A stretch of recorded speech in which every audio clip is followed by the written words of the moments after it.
Today we're going to go over the top 10 Bond henchmen, and we're starting off the list pretty hot with Irma Bunt from On Her Majesty's Secret Service. For those of you who have seen the movie, you will probably immediately understand why she is on this list, and that is because of her impact, especially in the last few minutes of the movie. Spoiler alert for those who have not seen On Her Majesty's Secret Service, but Bond marries and Irma Bunt breaks up that holy matrimony pretty quickly as they are driving away from their wedding to their honeymoon, becoming one of the biggest historical moments in James Bond's saga, one that they unfortunately didn't take full advantage of coming out of this film, but huge nonetheless. And before we get to number 9, I just want to say, take a look at all these great henchmen, but also while you're admiring this list, please subscribe to the channel. I have a complete James Bond retrospective, as well as more videos that I think you will very much like. I appreciate your support. Comment your list of top henchmen down below, like the video, and again, subscribe.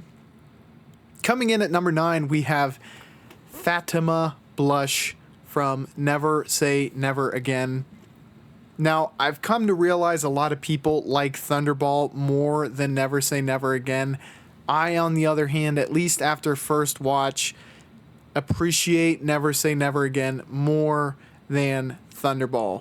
And look, I get it. I understand why people like Thunderball. Just on first viewing, I wasn't as big a fan, but I did think the villain work in Never Say Never Again was just a hair better. And quite frankly, the villain work in Thunderball was also the best part of the film, but I thought Fatima Blush in Never Say Never Again was eccentric, flamboyant, a big character that you would expect from a Bond film, and actually kind of fulfills that henchman archetype better than a lot of other henchmen. Now look, there are some henchmen that are big characters. They have that character design that aren't on my top 10, but her death was tremendous, and she was truly villainous and very memorable. So Fatima Blush comes in at number 9 on my list. Moving on to number 8, we have Mr. Kidd and Mr. Wint from Diamonds Are Forever. Diamonds Are Forever, in my opinion, is one of the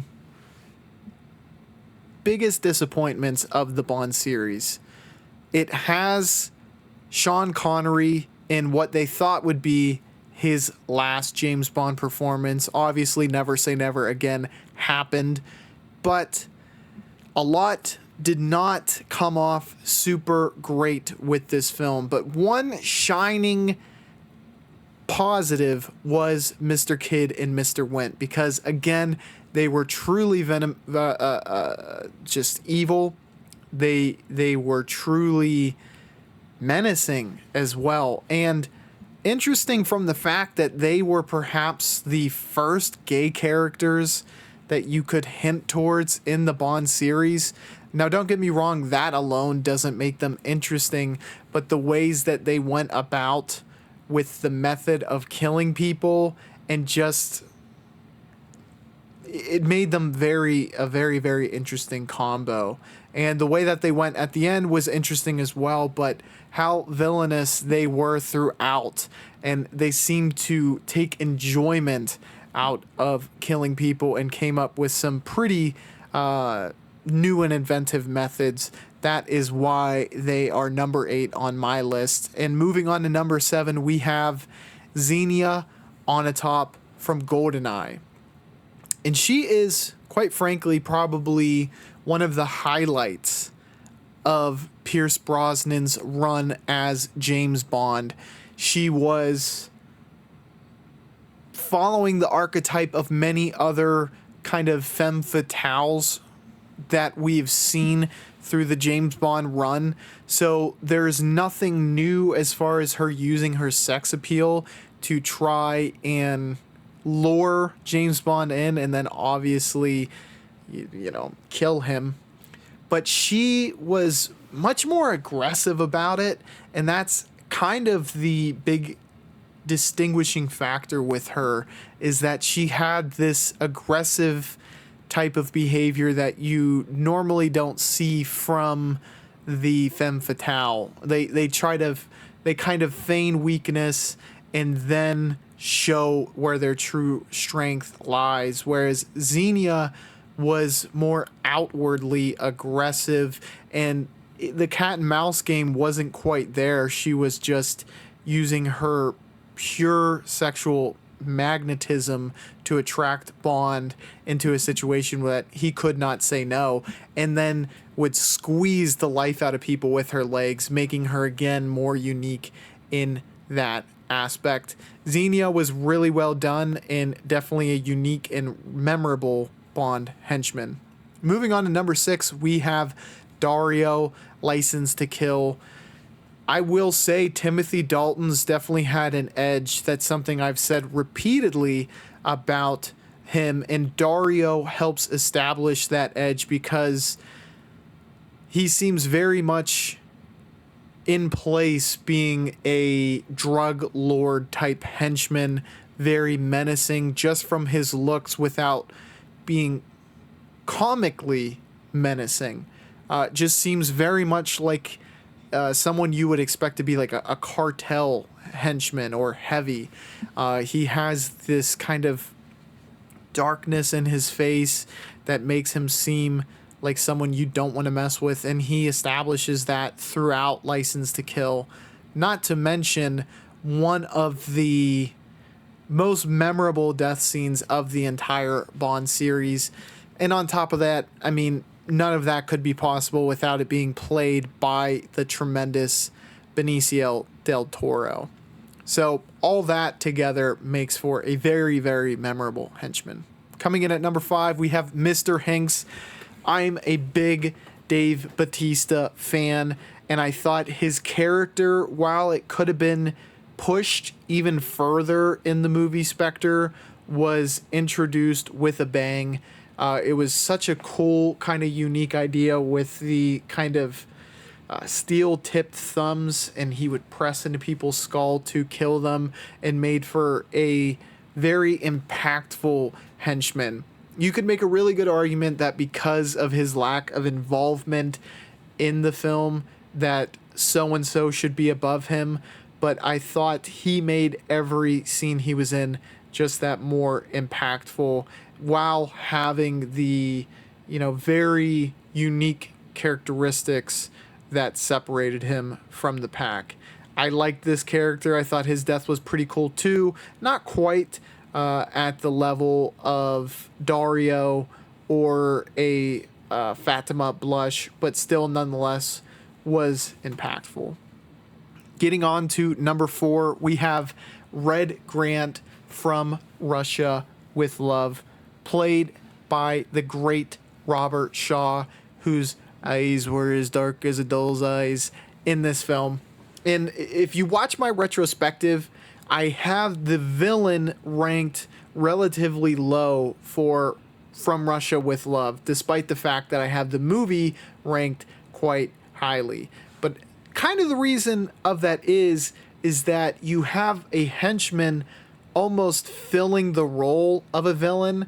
Thus why I have Red Grant so high on the henchman list and lower on the villain list, because let's be honest, some of the villains definitely, with the help of henchmen, and that's what that list kind of is like, the combined total of all villains, right? So without a main villain to kind of embolden Red Grant, it does have a hard time stacking up against the likes of these great, tremendous villains that Bond is one to have. But that does not mean that Red Grant was not one of the best henchmen. Quite frankly, he is a great counterpart to who James Bond, the character, is. Very cunning, a lot of the characteristics that you could attribute to Bond, Red Grant has himself. He seems suave, he seems very capable, intelligent, all of that, just on the villainous side of the fence. So with that said, moving on, next we have Mayday, A View to a Kill. And I think I'm going to get a lot of flack on this, but I have to say Mayday has that iconic look that just immediately makes her memorable. Not only that, but she also, as a female, has this physical ability to menace and make us scared for the fate of James Bond. While that has usually been, oh, the female character needs to lure them into a situation or have them at a weapons disadvantage, Mayday seemed very capable being one-on-one, hand-to-hand combat with James Bond, whereas a lot of other female henchmen and villains, you do not quite feel the same. So you have the striking look, you have the physical menace going on, and then the way that Mayday sacrifices herself at the end is quite a memorable way to go. Mayday is very memorable and very fond in my memory for those reasons. Next, we have Oddjob. Into the final two. I think a lot of people have Oddjob as their numero uno. And look, let's get into it in the comments down below if you think there's no argument Oddjob is the top guy. He's definitely one of my top guys, but my number one I just can't get off of. Nonetheless, Oddjob is kind of the guy who created the mold for what to expect in a Bond henchman, because he's the big heavy, he's obviously the muscle, and he has a distinct characteristic, and he's really the first one to have that for himself. Obviously the hat that he can throw and, lop off the heads of statues with. It makes him really unique. He really is kind of the archetype in the OG Bond henchman. And I think that's why a lot of people would say he's the best. And look, credit where credit's due. Oddjob kind of established our expectations for henchmen, and for that, I absolutely love him. He seems formidable strength-wise, and he has the uniqueness of his skill set that obviously sets him apart from all the others on this list. But I have to go with my all-time favorite henchman, Jaws. He is such a distinct character. Visually, he is just cool to look at, if I'm being quite honest. From the steel teeth to his enormous size and his method of killing people and his unkillability all makes him such a unique, distinct, and really cool character. He, quite frankly, is one of my favorite characters of the Bond franchise.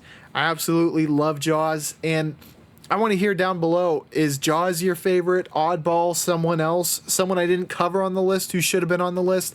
Let me know down below. I appreciate all the support. Be sure to like the video as well as comment your thoughts down below again, and subscribe to the channel, and I'll catch you on the flippity floop. Bye, y'all.